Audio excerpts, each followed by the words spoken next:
मी शेलार बोलतो आहे. मी इथला स्थानिक रहिवासी आहे. आणि कुठल्या नेहरूनगरमध्ये पूर्वी 1+4 अशा बिल्डिंग होत्या, परंतु आता सध्या एक बिल्डिंग तोडून त्याच्या जागेवर 17-18 माळ्याच्या बिल्डिंग बनत आहेत. म्हणजे इतकं पब्लिक वाढतं आहे, परंतु त्या दृष्टीने इथे मोकळी जागा नाही राहिली, फक्त एक डेअरीची जागा होती.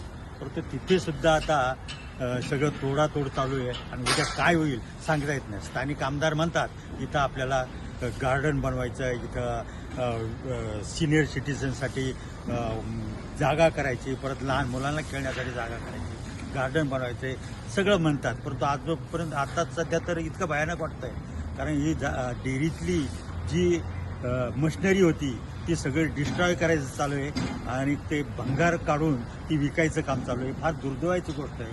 तरी सगळ्या समाजासाठी पर्यावरण हे फार महत्त्वाचं आहे. तर एवढी मोकळी जागा आहे तर ती सगळ्या समाजासाठी ओपन राहावी, तिथं कोणत्याही प्रकारचं बांधकाम किंवा काही होऊ नये असं सगळ्या स्थानिकांचं म्हणणं आहे.